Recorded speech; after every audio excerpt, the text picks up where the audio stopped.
तो students career power Jhansi के इस छोटे से इनिशिएटिव में आपका बहुत बहुत स्वागत है। मेरे साथ है हमारे स्टूडेंट कौशिक, और कौशिक ने पहले ही अटेम्प्ट में आईबीपीएस आरआरबी पीओ का एग्ज़ाम क्लियर किया है, और साथ ही साथ आईबीपीएस पीओ में भी ये पार्शली क्वालिफाइड माने जाएंगे, क्योंकि इनका जो कट ऑफ है वो एग्जैक्टली वही कट ऑफ है जो कि फाइनल कट ऑफ है, लेकिन चूँकि एज में इनका नंबर बाद में आता है इसीलिए ये अभी वेट लिस्ट में है। तो कौशिक से समझेंगे इनके सक्सेस का मंत्रा। और एक बात और मैं आपको बता दूं, कौशिक हमारे संग अपनी प्रिपरेशन जर्नी में काफ़ी शुरुआत से जुड़े हुए हैं। 2024 के अंत में इनका ग्रेजुएशन कंप्लीट हुआ। इन्होंने अपना कॉमर्स का डिग्री प्राप्त किया है झांसी में बुंदेलखंड यूनिवर्सिटी से। उसके बाद इन्होंने अपनी तैयारी शुरू करी है, और कमाल की बात है कि कौशिक का जो ऑब्जेक्टिव या मेजर जो गोल रहा है वो पीओ एग्ज़ाम्स ही रहा है, और इसीलिए इन्होंने जो सफलता प्राप्त की है पीओ परीक्षाओं में करी है। तो कौशिक, आपका बहुत बहुत स्वागत है। Thank you so much sir. और आपको देख के मुझे एक बात बार बार याद आती है कि सक्सेस पाना जो है आजकल हम लोगों ने बहुत कॉम्प्लिकेट कर दिया है। इतना नॉइज़, इतना क्लटर हमारे आसपास हो गया है कि सक्सेस को जिस तरीके से दर्शाया और परोसा जाता है लोगों के बीच में, उतना कॉम्प्लिकेटेड है नहीं। Yes sir. और ये बात मुझे आपको देख के समझ में आई कि जिस तरीके से आपने अपना अप्रोच बिल्कुल साधारण, सिंपल टू द पॉइंट रखा, मुझे लगता है कि अगर हम ये डिकोड कर सकें आज के इस सेशन में तो बहुत ही बेहतरीन होगा। Yes sir. तो शुरुआत करेंगे आपके एक छोटे से इंट्रोडक्शन से, ओके। और उसके बाद चर्चा को आगे लेके चलेंगे। ओके।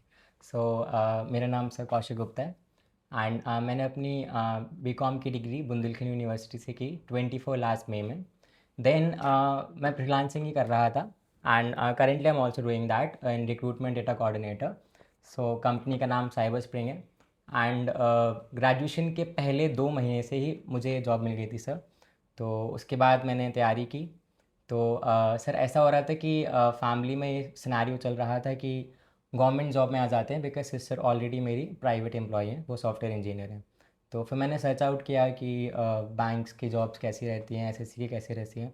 तो सर मुझे ऐसा लगा कि एसएससी में आपको वो चीज़ें पढ़नी पड़ रही हैं जो मेरे पीओवी से अब सही नहीं है, मतलब हिस्ट्री वगैरह स्टैटिक चीज़ें जो जॉब में आके पूछी नहीं जाएंगी। तो मेरा थोड़ा लॉजिकली माइंड रहता है, तो मैंने कहा ये मेरे से नहीं होगा। तो मैं बैंक में आ गया, बिकॉज़ यहाँ पे करंट के सिनेरियो की चीज़ें बहुत ज़्यादा पूछी जाती हैं।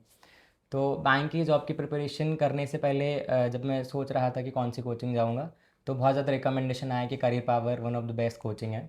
तो सर मैं आपके पास आ गया। रिकमेंडेशन में क्या क्या हाईलाइट किया गया कि भाई सर झांसी मेन सेंटर में? हाईलाइट ये चीज़ है कि फाउंडेशन बहुत अच्छे से आपका प्रिपेयर्ड हो जाता है। फिर मेन चीज़ है, जब आप किसी भी एग्ज़ाम की प्रिपरेशन करते हो तो आपका जो माइंडसेट किस तरीके से डेवलप होना चाहिए वो यहाँ पे डेवलप कराया जाता है। तो ये कुछ 2 फैक्टर्स थे जिसकी वजह से मैंने इसको चूज़ किया।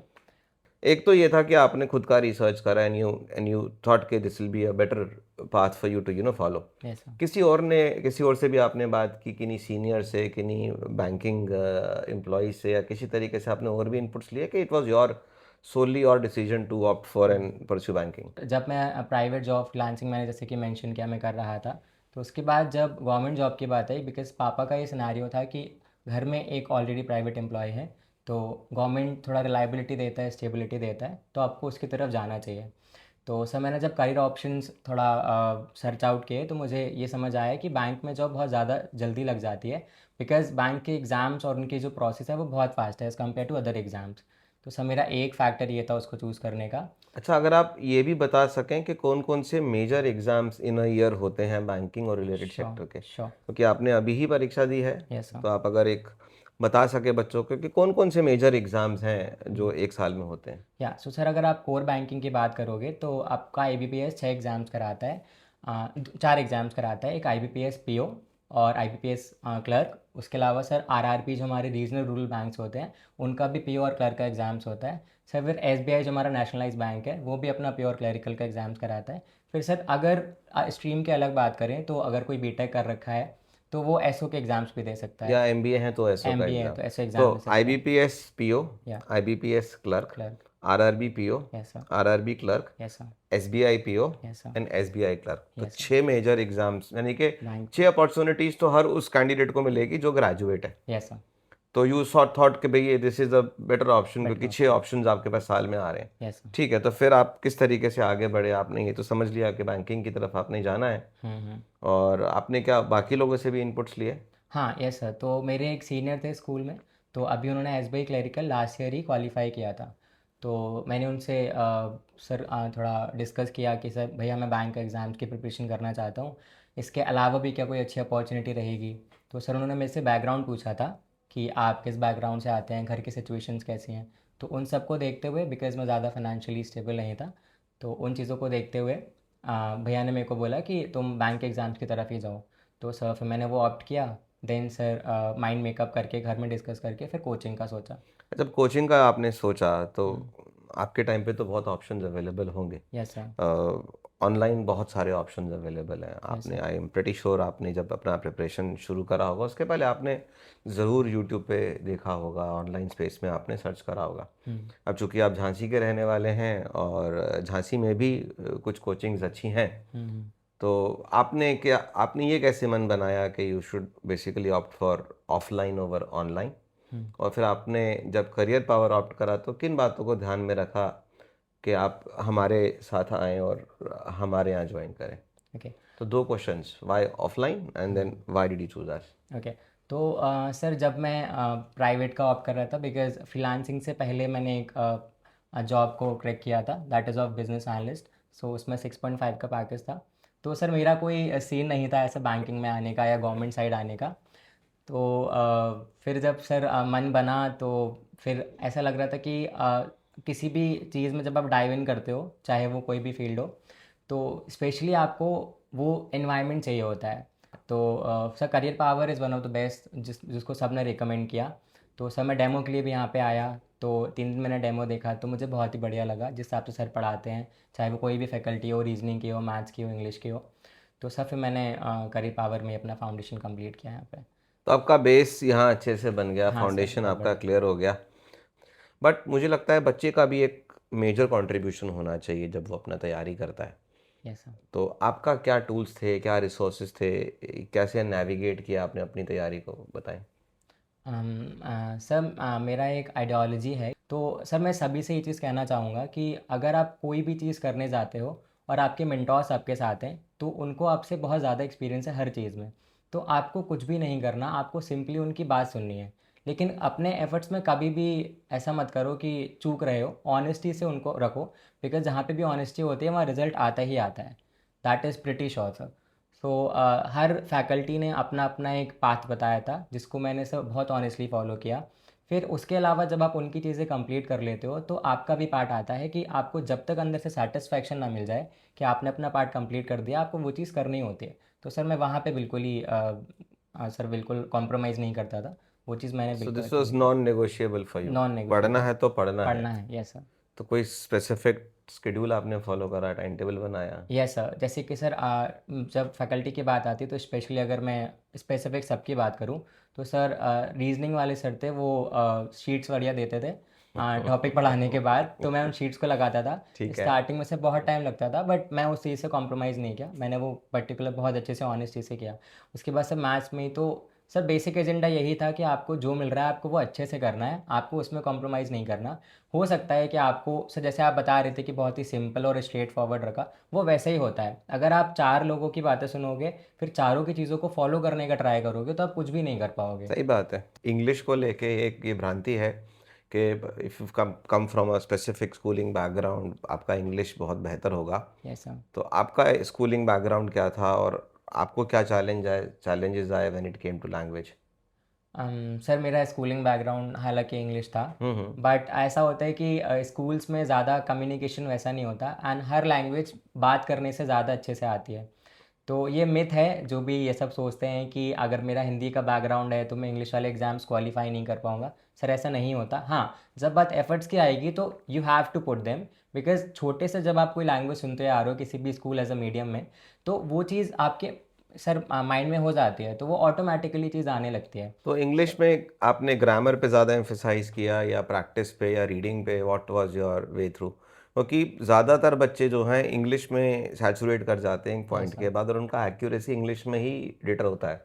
Yes sir, yes sir. तो आपने किस तरीके से इंग्लिश को हैंडल करा एज़ अ सब्जेक्ट? सर मेरा जो ऑब्जर्वेशन रहा है इन बैंक एग्ज़ाम्स वो बेसिकली यही रहा है कि they ask about your concentration. जितना ज़्यादा आप रीडिंग करोगे, आप जब कोई भी सेंटेंस पढ़ोगे तो आपको वहाँ पे एरर दिखना खुद शुरू हो जाएंगे, and that error is your answer. तो या ग्रामर इज़ इम्पॉर्टेंट बिकॉज कहीं ना कहीं वो आपसे 40-50% ग्रामर के भी क्वेश्चन पूछते हैं, but when it comes to reading तो आपको रीडिंग करनी पड़ेगी, बिकॉज जो भी रीडिंग कॉम्प्रिहेंशन पैसेज आते हैं या आपको बड़े बड़े सेंटेंसेस मेंस में देखने के लिए मिलते हैं जिसमें आपको चूज़ करना पड़ता है, वो सब रीडिंग से ही आते हैं। तो apart from grammar, reading is very important. And what did you read basically? Sir मैं एडिटोरियल पढ़ता था हिंदू का, द हिंदू का। द हिंदू का पूरा ओके। Editorial page. एंड वो एक चीज़ सर जो इनको करनी चाहिए, मतलब सारे बच्चों को करनी चाहिए जो भी प्रिपरेशन कर रहे हैं, कि आप जब एडिटोरियल पढ़ो तो स्टार्टिंग में आपको टाइम लगेगा बिकॉज आपको वोकैबुलरी समझ नहीं आएगी। Lot of resistance, people feel कि ये तो हमारे औकात से बहुत ऊपर हाँ हाँ हाँ, बट आपको वहाँ तक पहुँचना है for the selection. So they'll have to hold on and then धीरे धीरे धीरे हाँ धीरे सर, धीरे धीरे आप भी करना चाहिए। अटकते होगे। एडिटोरियल पढ़ा तो काफ़ी चीज़ें तो शब्द आपको समझ में नहीं आते हाँ होंगे, तो हाँ उसके लिए क्या किया? Sir, it happened. तो स्टार्टिंग में मुझे 1.5 से 2 घंटा लगता था एक एडिटोरियल पढ़ने में, हम्म। बट वो यही चीज़ होती है, जब आप नई चीज़ करते हो तो आपको चीज़ें पता नहीं होती, तो वो टाइम लेती हैं। तो पेशेंस रखो। बट हाँ, वोकैबुलरी की जब बात आती है तो जो वर्ड्स आपको ऐसा लगता है कि रिपीट हो रहे हैं, आपको उनको लेके उनका मीनिंग समझना होगा, जिससे कि आगे अगर वो रिपीट हो तो वो आपको ईजिली रिमेंबर रहे। हम्म। तो फिर धीमे धीमे एक टाइम ऐसा आता है कि आप जो भी वर्ड्स पढ़ने वाले हो वो वही सारे होते हैं, तो आप 45 to 50 मिनट्स में वो एडिटोरियल पूरा रीड कर और लोगे। जितना मेरी अंडरस्टैंडिंग है, अगर आप पॉलिटिकल, सोशो इकोनॉमिकल, टेक्नोलॉजिकल और फिनेंस और इकोनॉमी से रिलेटेड आर्टिकल्स आप पढ़ रहे हो, yes so sir. Over a period of time जब आप 6 8 9 महीने ये रेपिटेटिवली करोगे ना, यस तो सर। आपका एक पूल ऑफ वर्ड्स, एक वोकैबुलरी का एक सेट ऑफ 400 500 वर्ड्स आपका बन जाएगा। बन जाएंगे। वही वर्ड्स 400 500 रेपिटेटिवली सबसे ज़्यादा यूज़ होते हैं। यस और सर। मुझे लगता है एक बार वो आपका हो गया, उसके बाद it is easy for you to go forward. हाँ सर, बिकॉज वर्ड्स वही यूज़ होते हैं कि मोस्टली। 400 500 वर्ड्स का हाँ वोकैबुलरी आपका बिल्ड हो गया तो वो रेपिटेटिवली यूज़ होते हैं। तो अंग्रेजी का तो सॉर्टेड है। गणित का ज़रा बताओ, क्योंकि मुझे अच्छी तरह पता है, मुझे तुम्हारी सीट भी पता है, तुम सेंटर वाली रो में आगे से तीसरे या चौथी बेंच पे बैठते थे। Yes sir. और कोई भी मैं क्वेश्चन पढ़ाता था, ऐसा कोई क्लास नहीं होता था जिसमें तुम हाथ उठा के कुछ ना कुछ डाउट नहीं पूछते थे। हाँ सर, बिकॉज क्यूरोसिटी थी सर हाँ, उसको तो अब जानने जरा की। मैथ्स को लेके बताओ। सर मैथ्स प्रैक्टिस से ही आती है सर, और बच्चे ये सोचते हैं कि मैथ्स नहीं हो रही, मैथ्स नहीं हो रही। वो सर एक मिथ होता है, क्योंकि मैं मैथ्स से बहुत डरता था सर पहले। कॉमर्स स्टूडेंट हो तभी पूछ रहा कॉमर्स, हूँ, हाँ मैं क्योंकि कॉमर्स कॉमर्स स्टूडेंट वालों हूँ। को तो रहता है कि यार मैथ्स हाँ पता हाँ, नहीं क्या ही मैथ्स से है। बहुत डरता था मैं। बट सर ये चीज़ होती है कि जब आपको चीज़ें समझ आने लगती हैं तो वो ऑटोमेटिकली ईजी हो जाती तो हैं। तुमने शुरू कैसे किया? कौन से टॉपिक्स पे तुमने सबसे पहले अपनी पकड़ बनाई मैथ्स को लेकर? तो मैं तो आपके पास आ गया था सर। हम्म। तो यू टोल्ड मी अबाउट कि ये कुछ इंपॉर्टेंट टॉपिक्स हैं जिनको आपको पहले कवर करना जैसा है। कि मैं हमेशा बताता हूँ, बेसिक कैलकुलेशंस हो बेसिक गए, कैलकुलेशन। सिंप्लीफिकेशन अप्रोक्सीमेशन हो गया, average, ratios, percentage yes sir. And then DI, ये तो कर ही लो। ये इंपॉर्टेंट है सर, इनसे हाँ बहुत हाँ। वेटेज होता है। तो सर मैथ्स, मुझे मुझे क्वांट्स ऐसा लगता है, क्वांट्स बहुत लॉजिकल है, एंड कैलकुलेशन अगर आपकी बहुत अच्छी है तो आप मैथ्स ये वाली जो क्वांट्स है वो ईजिली बना लोगे। बट हाँ, ये जो सर बात कर रहे हैं मैथ्स की कि कैसे आपको लगा कि करना चाहिए या फिर कैसे चीज़ें ईजी हुई, तो हाँ, आप किसी भी टॉपिक के साथ बैठोगे तो वो ब्रेन स्टॉर्मिंग चीज़ होती है। मान लो सर आपने कोई टॉपिक उठाया, जैसे कैलकुलेशन, परसेंटेज हुआ, कुछ भी हुआ, तो उसका क्वेश्चन अगर आप पढ़ रहे हो और आपको सोचने पे वो चीज़ मजबूर कर रही है तो वो करो, उससे भागो नहीं। क्योंकि जब तक आपका ब्रेन स्टॉर्मिंग नहीं होगा तब तक आप उस चीज़ को, मतलब वो सोल्यूशन तक नहीं पहुंच पाओगे। और आपने देख लिया और वो कर लिया तो वो चीज़ स्टक नहीं होगी माइंड में। तो तुम भी परेशान होते होगे किसी किसी सर टॉपिक पे सवाल बहुत, नहीं लग रहा अगर, तो क्या करते थे? आई लिटरली फील कि यहाँ पे बहुत सारी चीज़ें मेरी पर्सनालिटी में हैं। हाँ सब हाँ। ब्रेन को ट्रिक करना आना चाहिए। जब आपको ऐसा लगता है कि आपसे चीज़ें नहीं हो रही, फिर मन करता है कुछ मत करो, तो वैसा सब्जेक्ट हो जाए उसमें आपका इंटरेस्ट हो। तो लेट सपोज अगर आप थक गए, आपसे और अब नहीं हो रहा, बहुत सोच लिया बट फिर भी आंसर नहीं आ रहा, तो आप कोई ऐसी चीज़ उठा लो 10-15 मिनट के लिए जिसमें आपका इंटरेस्ट है, फिर वापस से उस पर आ जाओ। बट उस क्वेश्चन को छोड़ो मत। अगर आपने स्टार्टिंग में ही करना शुरू कर दिया कि मैं क्वेश्चन को सॉल्व कर रहा हूँ बट मेरे से नहीं हो रहा तो मैं सोल्यूशन की तरफ जाता हूँ, वो सबसे गलत पॉइंट है। और आपकी मेरे को एक बात बहुत क्लियरली याद है, जनरली स्टूडेंट जब आते हैं क्लास में वापस and then they ask doubts, Yes, वो सिर्फ बोलते हैं कि सर ये वाला क्वेश्चन नहीं आया, लेकिन तुम ऐसे पूछते थे कि सर ये मैंने लगाया, हम्म इसमें मैंने ये वेरिएबल लिया, हम्म इसको मैंने ऐसे सॉल्व करा, सर नहीं आया। यस। तो उससे पता मुझे क्या फ़ायदा होता था, मुझे ये क्लियरली समझ में आता था कि तुम्हारा थॉट प्रोसेस क्या है, yes sir. Where are you getting stuck. Hmm तो एक बार वो हमने पकड़ लिया गैप, तो फिर वहाँ से it became very easy, because I clearly remember तुम क्लास में ही पूछे थे कि सर इसको ऐसे करें तो क्या होगा, सर इसको ऐसे क्यों नहीं कर सकते। Yes sir. So that basically gave me an understanding कि you not only tried the question once, you tried it multiple times with different approaches. Yes sir. So अगर आपने इतना एफर्ट डाल दिया है तो आपको क्लियरली पता है कि ऐसे तो नहीं ही होगा, ऐसे भी नहीं होगा, सर बता रहे हैं ऐसे हो गया, या इसका एक तरीका और ये भी है। Yes sir. तो मुझे लगता है वो लर्निंग की भूख जो है आपके अंदर भी थी, इसीलिए you were able to grow your concepts in maths. Yes sir. तो सर ये हर सब्जेक्ट में है, मतलब सभी लर्निंग के के संग लिए है। सबके लिए है। तो मैथ्स, इंग्लिश, रीजनिंग का मोटा मोटी हमने बात कर लिया, अब जरा जीए का भी बात कर लेते हैं। सर ये बहुत क्रूशियल रोल प्ले तो करती कई है। बच्चे तो घोटा मारते हैं प्री निकलने के बाद, जब 10-15 दिन का समय मिलता है तो वो 4-5 यूट्यूब चैनल्स ले लेते हैं और वेबसाइट्स उठा लेते हैं और दोस्तों से नोट्स इकट्ठे कर लेते हैं, then they start cramming. Is this the right approach or should something else be followed? No sir, this is not the right approach. Hmm. Sir जीए की जब भी बात हम करते हैं तो स्पेशली उसमें आपको रीडिंग, जैसे कि इंग्लिश की मैंने बात करी, आपको अवेयर रहना चाहिए कि आपके आसपास क्या चल रहा है। स्पेशली कुछ पर्टिकुलर टॉपिक्स आते हैं, जैसे इंटरनेशनल अफेयर्स हुआ, नेशनल अफेयर्स हुआ, और sir banking and finance, economics and business. तो ये कुछ टॉपिक्स हैं जिनके बारे में आपको पढ़ना चाहिए। अगर आपके पास टाइम का थोड़ा लैक है, आपको लगता है कि जीए मुझे पसंद नहीं है पढ़ना, हालांकि वो बहुत इंपॉर्टेंट रोल प्ले करता है, बट स्टिल अगर आपको लगता है तो आप मंथली या वीकली उठा सकते हैं, डेली नहीं पढ़ें।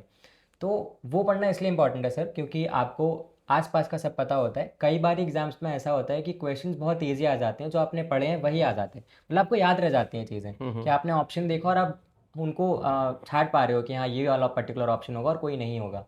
तो जीए आपको पढ़ना है, उसके अलावा आपको क्वेश्चंस लगाने हैं, बिकॉज वहाँ से आप उस पर्टिकुलर इन्फॉर्मेशन को याद कर पाओगे। क्योंकि सर क्वेश्चंस ऐसा होता है कि जब आप किसी पर्टिकुलर क्वेश्चन को उठा रहे हो और आपने वो चीज़ पढ़ी, तो आपको याद आता है कि आपने ये पीडीएफ में पढ़ा था और इसका आंसर ये हो सकता है। तो जब आप वो पुट करते हो तो वो सही निकलता है, तो कॉन्फिडेंस गेन होता है वहाँ से। एंड आई थिंक जैसे आपने बोला कि आप इंग्लिश के लिए भी एडिटोरियल पढ़ते थे, हाँ सर। तो that basically helps a lot, क्योंकि वो आपका एकदम बेस वैसे ही बना के चलता है। Yes sir. तो बात हो गई है इंग्लिश, मैथ्स, रीजनिंग, जीए, तमाम बातें हो गई। Yes sir. अब बात आती है कि प्रिपरेशन जर्नी में ना अप्स एंड डाउन्स बड़े होते हैं। Hmm. We start with something and then we get stuck somewhere, and then उसमें से बाहर निकल के हमें एक नया बेंचमार्क सेट करना होता है। Every time you setting new benchmarks. Yes sir. जब हम मॉक्स लगा रहे होते हैं तो एक टाइम पे हमारा स्कोर सैचुरेट हो जाता है, फिर वहाँ से उसको आगे पुश देने के लिए। तो यहाँ पर आप, आई थिंक आपने भी ये चैलेंज फेस किया होगा। हम्म। तो how did you overcome this? पापा थोड़ा कंसर्न रहते थे। हम्म। तो फैमिली में जो बड़ा होता है, जिसको आपकी बहुत चिंता होती है, तो वो ऑब्वियस सी बात है, कंसर्न रहता है। तो जब स्टार्टिंग में एसबीआई क्लरिकल का पहला मेंस दिया था तो वो सर क्लियर नहीं हुआ। हम्म। तो उसके बाद ऐसा हुआ था कि पापा थोड़ा कंसर्न हो गए थे कि गवर्नमेंट जॉब है, और सर ये सबसे बड़ा नोशन होता है लोगों का कि 1.5-2 साल, 3 साल, 4 साल लगेगा। तो वो चीज़ पापा के मन में घर कर गई थी। तो सर वो एक डाउन था। बट एज आई से कि आपके सराउंडिंग में आपके साथ कितने अच्छे लोग हैं जो आपको पॉजिटिव रखते हैं, आपको मोटिवेटेड रखते हैं, वो बहुत ही क्रूशियल रोल प्ले करता है। हम्म। तो अपने साथ ऐसे लोगों को रखिए जो आपको पॉजिटिव फील कराएं, वो आपकी स्ट्रेंथ आपको काउंट करवाएं। एंड मेंटोर्स बहुत क्रूशियल रोल प्ले करते हैं क्योंकि वो आपको पढ़ाते हैं, वो जानते हैं आपको। अच्छा, मेरे को ये बताओ एज अ कैंडिडेट, ये कैसे पता लग सकता है कि ये पर्टिकुलर एग्ज़ाम मेरे लिए है या नहीं है? तो तुमने क्या ये फिगर आउट करा कि एज अ कैंडिडेट कोई तरीका है जिससे कि एक स्टूडेंट को ये समझ में आए कि यार this is not my cup of tea, maybe I am made for something else, maybe I should try something else? या फिर दूसरे तरीके से पूछूं तो कितने समय तक जेन्युइनली सरकारी नौकरी की तैयारी करनी चाहिए? तो सर जैसे कि बैंक के प्रिपरेशन में जो सिलेबस रहता है वो बहुत ही कंसाइज प्रिसाइज है, बट कंसेप्चुअल बहुत अच्छा है। हम्म। तो आपको ये पता होना चाहिए कि वो सिलेबस कितने टाइम में कंप्लीट हो जाएगा। 4 से 5 महीने 4 से 5 लगते महीने, हैं, ठीक ओके। है। तो सबसे पहले आपको सोसाइटी के नोशन से बाहर आना है कि 3-4 साल मिनिमम किसी गवर्नमेंट जॉब को लगते हैं। ये मिथ है। अगर आपने 3-4 महीने में कोर्स कंप्लीट कर लिया और आप उसकी प्रैक्टिस कर रहे हो, आपने कंसिस्टेंटली 2-3 महीना कर लिया, तो सिर्फ आपको एग्ज़ाम देने हैं, आप प्रिपेयर्ड हो उसके लिए। तो ये नोशन मत लेके चलो कि आप 3-4 साल के बाद ही एग्ज़ाम निकाल पाओगे, क्योंकि बॉडी लिथार्जिक हो जाती है, माइंड लिथार्जिक हो जाता है। वो ये सोचता है कि यार 3-4 साल मिनिमम लगेंगे। तो क्योंकि आपका 3-4 प्रोसेस, साल यूपीएससी के लिए तो समझ में आता है मेरे को, हाँ, सिलेबस वास्ट है, यह बहुत सब बहुत पढ़ना है। वास्ट है। बट बैंकिंग एग्जाम्स के लिए तो मेरे को जो 3 बेसिक इंग्रेडिएंट समझ में आते हैं, सबसे पहले तो आपका डिटर्मिनेशन होना चाहिए, यस सर। दूसरा आपका डिसिप्लिन होना चाहिए, और यस सर। तीसरा आपका लगातार कंटिन्यूस हार्डवर्क होना दैट चाहिए। Is consistency. और बेसिक्स आपके क्लियर होने चाहिए। तो मुझे लगता है कि अगर आपने पहले 5-6 महीने अच्छे से अपना सिलेबस कवर कर लिया, उसके बाद सारा खेल प्रैक्टिस का और डटे रहने का ही है। Yes sir. तो आपके हिसाब से 1-1.25 साल का होराइजन सफिशिएंट है? सर बहुत ज़्यादा है, बिकॉज ऐसा हुआ था कि मैंने बीच में 2-3 महीने का गैप लिया था, जस्ट बिकॉज फैमिली में कुछ इमरजेंसी सिचुएशंस आई थी। तो उसको हटा के भी 8-9 महीने मोर देन सफिशिएंट। आप प्रिपरेशन जर्नी को कंप्लीट कर सकते हो 6 महीने में। फिर वो एग्ज़ाम्स में कितना टाइम लगता है that is not up to you, वो उनकी प्रोसेस है।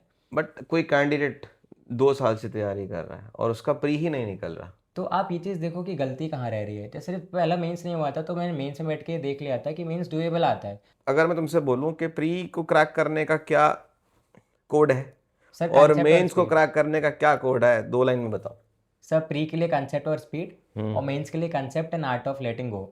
Art of letting go the art of questions letting go to the that question. you won't be doing, huh? Yes sir. So selection of questions, I think, is very is very important. Question important in selection mains. is very important, specifically when it comes to banking exams. Yes sir. Interview experience बताओ कि क्या तुमको लगा कि gaps हैं तुम्हारे, और जो इंटरव्यू आता है, जो जिस तरीके से इंटरव्यू होता है आईबीपीएस का, आरआरबी का फॉर दैट मैटर, तो क्या इंटरव्यू है और क्या गैप्स थे और तुमने कैसे वो गैप्स फिल करे? इंटरव्यू में इंसान की पर्सनालिटी देखी जाती है, उसका कॉन्फिडेंस देखा जाता है, बिकॉज नॉलेज आपकी मेंस में जज हो जाती है। तो आपको खुद को ऐसे प्रेजेंट करना है कि सामने वाला ये देख पाए कि आप उस जॉब को अच्छे से फुलफ़िल कर पाओगे, उस रिस्पॉन्सिबिलिटी को अच्छे से फुलफ़िल कर पाओगे या नहीं। तो सर उस चीज़ के लिए मुझे कहीं ना कहीं ऐसा लगता था कि स्टार्टिंग में जब मैं आपके पास आया था तो आई वॉज़ वेरी कीन कि इंसान बोलना पर मैं आंसर देने लगूँ। मतलब वो आंसर ऐसे चलते रहे, ऐसे थोड़ा बहुत अभी भी है, बट वो धीमे धीमे सही हो जाएगा विद योर गाइडेंस। तो आपको सबसे पहले सामने वाले की बात सुनिए, you have to be a good listener, because जब आप बैंक की जॉब प्ले करने जाते हो तो एज अ पीओ और एज अ क्लर्क आपको कस्टमर को सुनना होता है। तो वहाँ पे वो आपके इन्हीं एस्पेक्ट को जज करते हैं। तो सर ये एक गैप था जो मैंने लिसनिंग कंप्लीट किया। Skill is listening important. Skill very important. उसके बाद जब भी आपसे कोई सिचुएशनल क्वेश्चन पूछा जाता है या कोई भी क्वेश्चन पूछा जाता है तो वहाँ पे आपकी नॉलेज जज हो रही होती है। तो इफ़ यू मतलब हम तो ऐसा ही नहीं कि हम लोग रोबोट है या मशीन है कि हम लोग सब स्टोर कर लें। तो हर किसी को सारी चीज़ें नहीं पता होती है, तो वहाँ पे आपको पैनिक नहीं करना। ये सर ने इंपॉर्टेंट बात बताई थी। आपको बस ये शो करना है कि आप कॉन्फिडेंट हो उस चीज़ को लेके, एंड यू नो दैट कि आप कर लोगे। तो वो आपकी पर्सनालिटी में शो होना चाहिए। तो सर वो वेरी इंपॉर्टेंट है। और ओके। सर जब भी यहाँ पे जब मैं इंटरव्यू की प्रिपरेशन करने सर के पास आया था तो जितने भी मॉक्स हुए थे उसमें यही सिखाया गया कि you have to be confident, you have to be confident, you have to be a good listener. And जब अपना आंसर फ्रेम कर रहे हो तो आप उसी तरीके से करें जिसमें आप श्योर हों। आपको गलत नहीं बोलना इंटरव्यू में। तुम्हारे संग क्या रहा इंटरव्यू में? How many question you were able to answer? Any specific question you got stuck with? Sir I B P S P O में तो इट वेंट वेल, हाँ। बट हाँ कुछ ग्रेजुएशन के क्वेश्चन थे जो वो उन्होंने पूछे थे, तो ऑब्वियसली 24 में मैंने किया है, but Students with the commerce background do get a decent amount of questions coming from commerce and yes. accounting, पूछते ही हैं वो। Yes sir. एक का दुक्का क्वेश्चन बैलेंस शीट पे पूछेंगे ही पूछेंगे, वो उनका फेवरेट है। हाँ सर। तो बताएं ज़रा कुछ एक्सपीरियंस। सर एक्सपीरियंस तो बहुत ही अच्छा था। Even one of the teacher, जैसे मैंने आपको सर बताया भी था बाद में, one of the teacher told कि you have answered in a manner that panel Subhash Chandra Bose members. Does, या one of the panel members. तो सर एक्सपीरियंस काफ़ी अच्छा था। हाँ एक जगह पर स्टक हुआ था जब उन्होंने ग्रेजुएशन का कोई सब्जेक्ट के रिगार्डिंग क्वेश्चन पूछा था। तो सिंपली आई सेड दैट कि सर मुझे अभी इसकी नॉलेज नहीं, मैं रिमेंबर नहीं कर पा रहा हूँ। सो दे स्विच दैट। तो इट ओके। इज़ इम्पॉर्टेंट कि आप उस पर्टिकुलर सिनारियो में बिल्कुल भी पैनिक ना करें, बिकॉज वो देखना चाहते हैं कि लेट्स सपोज आपसे कोई सिचुएशन हैंडल नहीं हो रही, ये तो आप प्रेशर को हैंडल कैसे कर रहे हो। बिकॉज हर सिचुएशन हर कोई हैंडल नहीं कर पाता, आपके सीनियर्स उसलिए होते हैं गाइडेंस के लिए। तो इट्स वेरी इंपॉर्टेंट सर कि आप कॉन्फिडेंट रहें। आपके क्या टिप्स होंगे to aspirants, specially those who want to start their journey preparing for this exams? मान लीजिए कि कोई बच्चा है बी कैटेगरी सिटी में, अनलाइक दिल्ली मुंबई, वहाँ तो बच्चों को एक्सपोजर है। Yes sir. अपने झांसी जैसे शहर के अगर बच्चों की बात करें और टिपिकली कॉमर्स बैकग्राउंड की बात करें जो सीबीएसई आईसीएसई बोर्ड से पढ़े हुए हैं, तो उनके लिए क्या आप सजेस्ट करोगे? क्या आपके इनपुट्स होंगे? How should they start preparing for this exam? Sir if I talk about कि स्पेशली झांसी के लोगों की बात करें तो मैं सबसे पहले बोलूँगा भाई सब लोग आ जाओ। बिकॉज आपको जो एनवायरनमेंट जो माइंडसेट चाहिए वो यहाँ से लिटरली बहुत अच्छे से आई मिलेगा। थिंक स्टार्टिंग में तो आपको एक ऑफलाइन सेंटर ही जाना चाहिए, जाना अगर चाहिए। आप अफोर्ड कर सकते हैं और अगर आप समय और उतना दे सकते हैं एंड सर एफर्ट। आप अफोर्डेबल बना देते हैं, because I was not in that situation, तो वो तो ठीक चीज़ें है, हो वो तो जाती हम हैं। लोग अपना करते हैं, इतना कोई महंगा नहीं है। हाँ। बट मेरे को ऐसे लगता है कि एक डायरेक्शन मिलना बहुत ज़रूरी है, मेंटरिंग मिलना बहुत ज़रूरी मेंटरिंग। है। Yes sir. और फिर क्या है कि as faculties you also push you guys. Sir वो बहुत इंपॉर्टेंट है। स्टार्टिंग में अगर आप किसी भी प्रिपरेशन में जाते हो तो आपको वो चीज़ देखनी है कि आप उस जगह तक पहुंचने के लिए पाथवे क्या फॉलो कर रहे हो। वो पाथवे आपको आपके मेंटोर्स देते हैं। तो अगर वो बहुत एक्सपीरियंस्ड हैं, they know, they give the exams, they have qualified the exams, तो आपको उनसे बेटर और कोई गाइड नहीं कर सकता। तो और ऑनलाइन कब यूज़ करना है? सर ऑनलाइन तब यूज़ करना है जब आपका फाउंडेशन कंप्लीट हो जाए। प्रैक्टिस के लिए? प्रैक्टिस के लिए, हाँ, बिकॉज़ ऐसा होता है प्रैक्टिस के लिए आप हमेशा मेंटोर्स के साथ नहीं रहते, बट सेल्फ स्टडी कर सेल्फ रहे हैं, study is practice important. Mode पे प्रैक्टिस हैं। मॉक हो गया आपका, फिर आपको अगर कोई टॉपिक में दिक्कत है तो आपने पूछ लिया। अच्छा, मॉक्स को लेके भी बताओ यार, मॉक्स कितने लगाने चाहिए, कैसे लगाने चाहिए? बच्चों का एक ही नोशन है कि जब पूरा सिलेबस हो रहा है कंप्लीट तभी मॉक लगाएं। नहीं सर, आपने स्टार्टिंग से बताया था ना, आई डिड दैट। ऐसा नहीं है कि आपका सिलेबस कंप्लीट हो जाए। अब तो मॉक्स में ये भी है कि आपने कोई पर्टिकुलर टॉपिक कंप्लीट किया तो आप सेक्शनल पे चले गए। तो मॉक्स इसलिए लगाओ बिकॉज़ आपने जो पढ़ा है उसकी प्रैक्टिस हो रही है, प्लस आपकी स्पीड भी बढ़ रही है, बिकॉज़ मॉक्स टाइमिंग टाइमिंग वाला होता है। बल्कि अगर आप इसके बजाय टाइमर लगाते हो तो हम थोड़ा सा सर अपने आप अपने साथ डिसऑनेस्ट हो जाते हैं। तो मॉक्स में टाइमिंग वाली सिचुएशन बहुत अच्छी है, और प्री आपका स्पीड से ही निकलेगा, स्पीड और कॉन्सेप्ट। तो मॉक्स उसमें बहुत क्रूशियल रोल प्ले करते हैं। तो आपने कॉन्सेप्ट पढ़ा, आपने मॉक तो लगाया। मतलब मॉक से आपका स्पीड भी डेवलप होगा। सर स्पीड ही डेवलप होता है उससे, स्पीड और कॉन्सेप्ट, वो दो चीज़ें होती हैं। चलो ठीक है, थैंक यू सो मच। और थैंक यू अब सो मच सर। तुम अब अपना वेटिंग लिस्ट क्लियर होने का वेट करोगे या आरआरबी की तरफ आगे बढ़ जाओगे? सर मैं आरआरबी पीओ ज्वाइन करूँगा पहले, बिकॉज मेरा थोड़ा वर्क लाइफ बैलेंस और घर के साथ, मतलब मम्मी पापा के साथ रहने का आपका प्रायोरिटी यूपी है। की ग्रामीण बैंक में यूपी हुआ है ना, ग्रामीण तो आप बैंक में अपने है। घर के आसपास ही रहेंगे, दैट विल बी गुड। ठीक है। Yes sir. और ये इसको भी आने दो, आई थिंक, क्योंकि आप तो बिल्कुल बॉर्डर पे ही हो, हाँ सर। तो ये भी हो ही जाएगा। हाँ सर, वो एज की वजह से रह गया। ठीक सिक्स है, कोई पीपल हैव नहीं। अलॉटेड, मतलब द अच्छा। बैंक्स। हाँ sir, 4 of them Indian overseas and 2 of them bank of Maharashtra. और कितने लोग बेंच पे बैठे हुए हैं उसी उसी स्कोर के संग? वही वो 6 लोग हैं सर, कुछ अच्छा। उसी स्कोर के साथ है। अच्छा, हाँ। तो उनमें से एक भी जाएगा तो तुम्हारा नंबर हाँ हाँ मोस्ट सर। प्रॉब्ली। चलो, all the best, and wish you all the good luck, and all the best for your future endeavours. Thank you so much sir, thank और यू सो मच। बैंकिंग में अच्छा करें और आगे बढ़ें yes और sir. इसी तरीके से मिलते जुलते रहें। बिल्कुल sir. Thank you so much, thank thank you you so so much, much, thank you bye. So much guys.